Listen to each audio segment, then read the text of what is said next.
Hello আমার মিষ্টি আপুরা, আজকে আমি আপনাদের সাথে শেয়ার করব কিভাবে আপনি মতিচুর লাড্ডু বানাবেন। মতিচুর লাড্ডু বানাতে যে উপকরণটা প্রথম লাগে সেটা হচ্ছে ছোলার ডাল।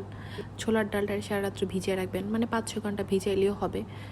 সারা রাত্র ভিজিয়ে রাখা তারপর হচ্ছে আপনি এটা ব্লেন্ডার করবেন, কিন্তু ব্লেন্ডার করার আগে একটা জিনিস মাথায় রাখবেন, সেটা হচ্ছে পানি বেশি থাকা যাবে না, মানে একটু ঝরঝরে থাকবে আর কি।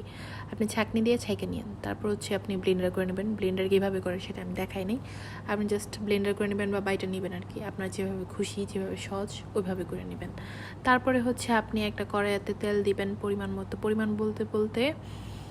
মতো বলতে হচ্ছে আপনি বড়া যেভাবে বাজে আর কি, ওইটুক পরিমাণ তেল নিলেই হবে। তারপর এরকম ছোটো ছোটো বড়ার মতো আপনি ভেজে নেবেন। বড়ার কথা কইছি দেখে বই না, আবার পেঁয়াজ মরিচ লবণ তেল কিছু লবণ টবণ এগুলো দিয়ে না, কিছু দিবেন না, জাস্ট এমনিতে বাজবেন আর কি। এমনিতেই যেটা ব্লেন্ডার করছেন সরাসরি এরকম ছোটো ছোটো করে ভেজে নেবেন। ভাজার পর ভাজবেন আপনি, আবার বেশিক্ষণ ভাজবেন না, আবার লাল লাল করে নেন না, করবেন হচ্ছে যেমন ধরেন 2-3 মিনিট ভাজবেন আর কি। একটু শক্ত শক্ত থাকবে কিন্তু লাল লাল হবে না, মানে আমারটা একটু লাল লাল হয়ে গেছে আর কি, যাই হোক মিস্টেক, ভিডিও করতে গিয়ে হয়ে গেছে।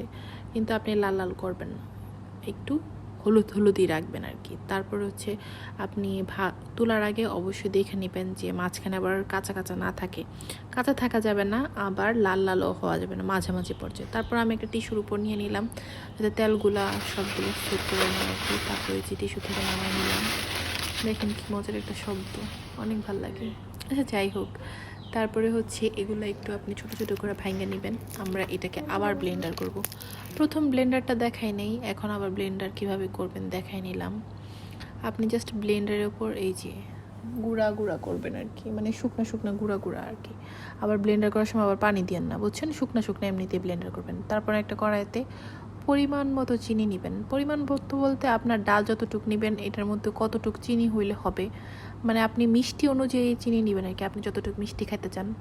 তো আমি ফুড কালার দেই নাই, এখানে একটু জর্দার কালার দিয়ে দিচ্ছি, আর পরিমাণ মতো পানি দিয়ে আমি একটু শিরা করে নিলাম।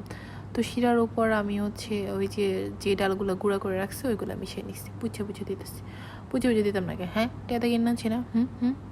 আচ্ছা যাই হোক, তখন এটা আপনি ভালো করে এটা মিশিয়ে নেবেন বলতে ডালটা অল্প আছে শিরা দিয়ে ভাজবেন আর কি। ভাজবেন বলতে আপনার আঠালো আঠালো থাকতে হবে, অবশ্যই অল্প আছে দিয়ে ভাজবেন, বেশি আছে দিয়ে ভাজা যাবে না। বেশি আছে দিয়ে ভাজলে বোন কিন্তু করকর হয়ে যাবে, পরে আমার দোষ দিয়ে না, বুঝছেন। তারপরে হয়েছে এই যে ধ্যান কেমন আঠালো আঠালো হয়েছে, নামানোর আগে একটু টিপটা দেখে লো নরম হয়েছে নি, বুঝছেন, লাড্ডু যেমন নয় আর কি। আচ্ছা যাই হোক, আমি হাতে একটু ঘি মিশিয়ে নিছি, তাহলে একটু গন্ধটা মজা মজা লাগে আমারটায়। আপনার বাসায় যদি ঘি না থাকে তাহলে একটু নিয়ে সবিন তেল দিয়ে মেখে খেলেন, তাহলে আপনার এত লাগতো না আর কি, বুঝছেন। তারপরে এরকম গোল গোল গোল গোল করে লাড্ডু বানায় নেবেন। এই যে দেন আমি একাতেই বানাই লিছি, একাতে বানাইলে ভালো, বুঝছেন না, মানুষের খাওয়াই, মানুষকে 2 হাতে লাড্ডু বানাই দিছি।